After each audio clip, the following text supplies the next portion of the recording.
Good evening, sir. My name is Sandhya. A very warm welcome to Ho Chi Minh City. Firstly, I would like to give you the credit for verbalizing India's position in geopolitical environment today. My question is very simple.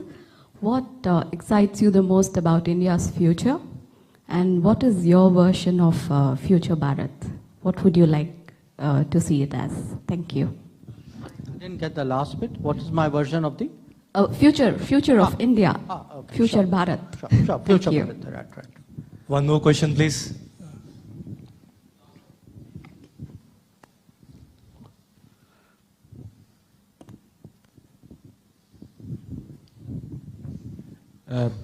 Good evening, everyone. Good evening, Honorable Minister Dr. Jaishankar. My name is Subhajit, and I'm working as a professional here in Ho Chi Minh City. I have a very interesting question, actually. In terms of representing India as you could say, like many diplomats in our own way, what is the most important way that we can leverage India's position right now in terms of developing further relations with our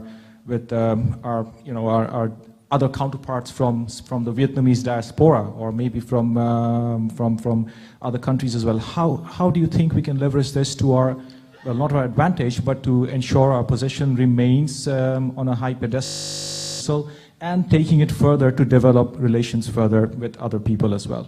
Sure. Thank you. Thank you, and I must say I'm very pleased with the questions, because in a way it allows me to say a few more things which I haven't said. Your first question about if there were three things, how do you in a sense harmonize, or how do you mediate, how do you manage? As Indians, I would say we bring a long view to the table, that as a country, as a society which with a long history, with a tradition, with a culture, it's important really to have the patience and I would say the ability to see beyond the immediate. That would be, to me, one. The second would be to which is, in a sense, you would say very obvious, is to be able to put yourself in the shoes of the other party. Now, you'd be amazed how difficult it is actually to do that, because it is often in human nature, to think what is important to me is necessarily important to you. So that brings me to the third, which is what makes us different. And I would say, and I say this really not theoretically, but as someone who spent most of my life in other countries or dealing with other people, we have a certain, I would say, a pluralism, a willingness to appreciate diversity and nuances in a way in which very few societies do. If you look at much of the world, what happens when you have a nation? People say a nation means usually there has to be uniformity in a nation. Most nations have a single faith, a single language. They try to be as standardized as possible. Actually, if you look at the beauty of India, it is our willingness to go beyond that. And it's not something which is new. People often say, they say unity in diversity, we have a constitution which, it's far deeper than that. It's actually somewhere in our genes, it's in our DNA, it's in our blood. The willingness to act, to have a very sort of wide set of people, and how to mediate and how to get a kind of consensus. So why I mention it is, we often have these debates about democracy. Now, the Western world would have you believe that democracy is something which they have actually contributed to the global thinking. They're not completely off the mark. I mean, you typically people would, point to their intellectual traditions.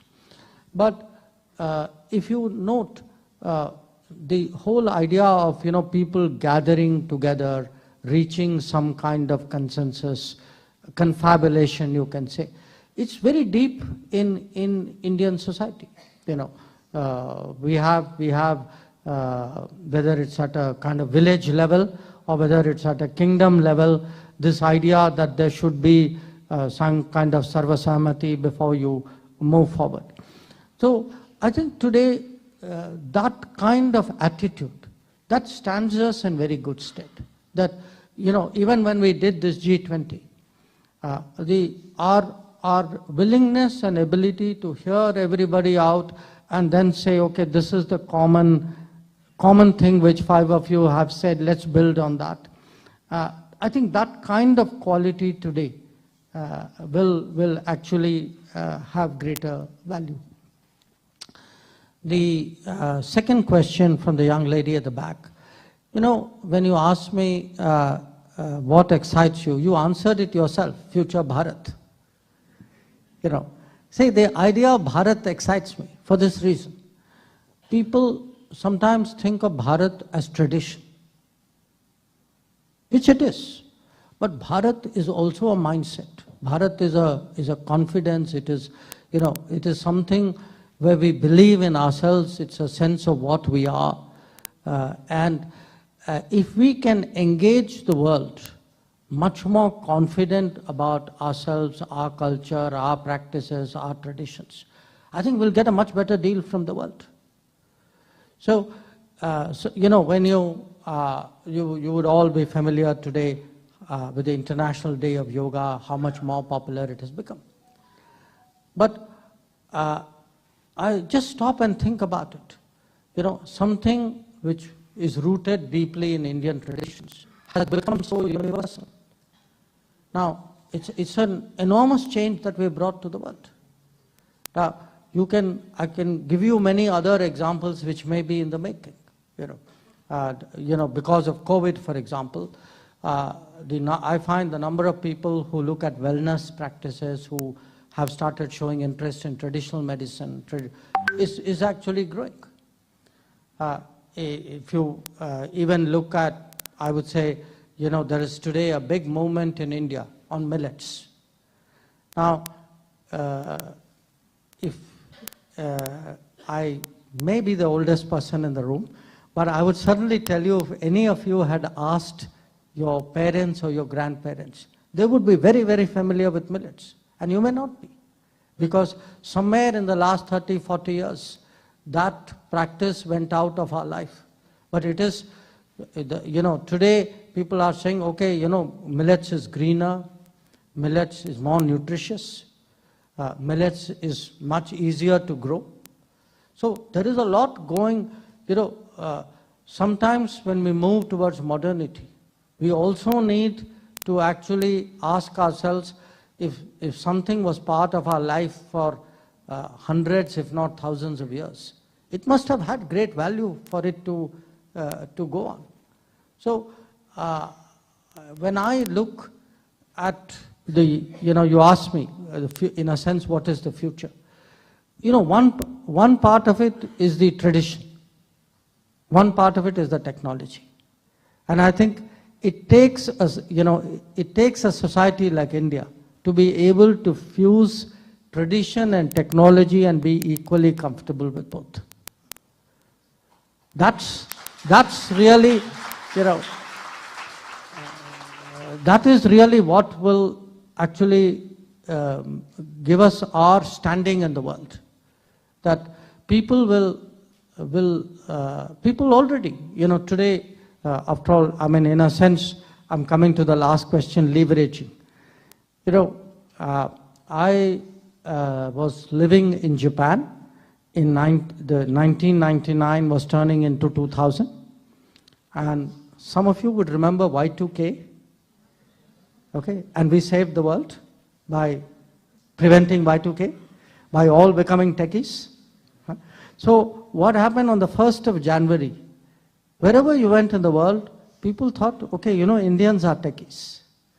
And actually, I mean, joking apart, I found in those few years, the reputation, India and technology, Indians and technology, today is a very strong correlation that the rest of the world makes.